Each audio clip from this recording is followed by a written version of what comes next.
प्रश्नावली 7.2 का 5वां प्रश्न है, वह अनुपात ज्ञात कीजिए जिसमें बिंदुओं ए और बी को मिलाने वाला रेखाखंड एक्स अक्ष से विभाजित होता है और इस विभाजन बिंदु के निर्देशांक भी ज्ञात कीजिए। तो जैसा कि हमने चौथा प्रश्न किया था, उसमें हमको इन दो बिंदुओं को मिलाने वाले रेखाखंड के लिए एक तीसरा बिंदु भी हमको दिया था। यहाँ वो बिंदु भी हमको बताना है और अनुपात भी हमको बताना है। हमको इतना दिया गया है कि वो जो है बिंदु है वो एक्स अक्ष को विभाजित करता है। ये जो रेखाखंड है ये एक्स अक्ष को विभाजित करता है। तो देखिए एक्स अक्ष पर किसी बिंदु के, तो ये जैसे हमने ले लिया एक्स अक्ष, तो हमने आपको पहले भी बताया था कि एक्स अक्ष पर किसी बिंदु के निर्देशांक क्या होते हैं। हम यहाँ देखते हैं, देखो ये मूल बिंदु है, इसके निर्देशांक होते हैं 0,0। अगर हम यहाँ चले गए एक इकाई आगे तो इसको लिखते हैं एक्स। एक है वाई, ऊपर को भी नहीं गए हम, नीचे को भी नहीं गए, तो वाई ऊपर को जाते तो पॉजिटिव होता, नीचे को जाते तो नेगेटिव होता। और इस लाइन पे वाई क्या होगा 0, 1,0, 2,0, 3,0। तो एक्स अक्ष पर किसी बिंदु के निर्देशांक जो होते हैं वो इस आकार के, इस प्रकार के होते हैं। तो हमको जो दिया है रेखाखंड हमको दिया है, हम चाहें तो यहाँ भी इस प्रकार से भी ले सकते हैं। देखो एक्स 1 है और वाई ऋण 5 है, तो यहाँ नीचे आ जाएगा। इसी प्रकार इसके नहीं तो हम क्या ले लें, एक सिंपल एक लाइन हम ले लेते हैं। इस प्रकार से एक लाइन हमने ले ली, दो बिंदु हमने ले लिए। ये हो गया, हमने पी ए दे रखा हमको पहले ही 1,5, 1,5 और बी हमको दिया है दूसरा बिंदु ऋण 4,5। ठीक हो गया।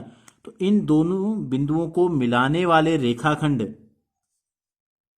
एक्स अक्ष से विभाजित होता है। तो ये जब काटता है तो एक्स अक्ष से को क्रॉस करता है। तो एक्स अक्ष पर किसी बिंदु के निर्देशांक कैसे हैं, तो हमने मान लिया, पहले को हमने एक्स मान लिया और दूसरा फिक्स होता है 0। तो माना ये क्या है ए बी और इसको हमने ले लिया सी। तो हम ये लेते हैं, पहले यहां लिखते हैं वह अनुपात ज्ञात कीजिए। तो क्या है सवाल है, वह अनुपात ज्ञात कीजिए। तो इसको लिखेंगे माना वह अनुपात जिसमें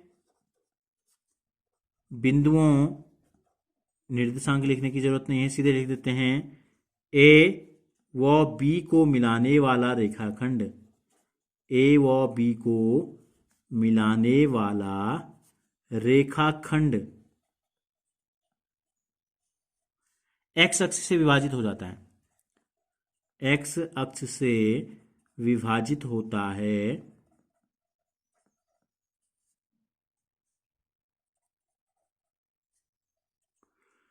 माना वह अनुपात हमने लिख दिया, ठीक है, बराबर ले लेते हैं x, 0। x कॉमा क्या ले लेते हैं, 0 लेते हैं। तो देखो ये हो गया हमारा x1 y1 और ये हमारा हो गया x2, y2। ये हो गए x, y। तो हमें x की वैल्यू हमको बतानी है, हमें ये निर्देशांक बताना है। तो देखो क्या करते हैं, अब हमारे को अनुपात पता नहीं है। हमें जैसे हम x और y की वैल्यू जब निकालते हैं तो हमको अनुपात पता होता है। तो पहले हम अनुपात निकालेंगे, फिर हम x की वैल्यू निकालेंगे। तो अनुपात के लिए हम क्या करते हैं, माना y निर्देशांक जो इसका होगा 0 पता है हमें, x निर्देशांक का मान पता नहीं है, लेकिन y निर्देशांक का मान पता है 0 है। तो इससे हम शुरुआत करते हैं। इसलिए y का जो सूत्र होता है क्या होता है, y बराबर m1 y2 plus m2 y1 बट्टे m1 प्लस m2 होता है। तो m1 का मान कितना है पता नहीं है, y2 का मान कितना है 5 है, तो m1 गुणा 5 धन m2 का मान पता नहीं है, y1 का मान पता है कितना है ऋण 5 है, बट्टे m1 प्लस m2 और y का मान पता है कितना है 0, तो रख देंगे बराबर 0। अब 0 को हम 0/1 भी लिख सकते हैं, बजगुणन कर देंगे तो m1 m2 को 0 से गुणा करेंगे तो 0 हो जाएगा। बचेगा कितना 5 गुणा m1 5m1 और धन गुणा ऋण 5m2 बराबर गुणा करके आ गया 0। तो इसको लिख देंगे 5m1 बराबर 5m2 हो गया। m1 5m1 का मतलब है 5 गुणा m1, 5m2 का मतलब है 5 गुणा m2। तो हमको तो m1 बट्टे अनुपात बताना है, m1 बट्टे m2। तो ये 5 यही रहा, ये 5 गुणा में था, बराबर के दूसरी तरफ चले गया, तो 5 एकम 5, 5 एकम 5।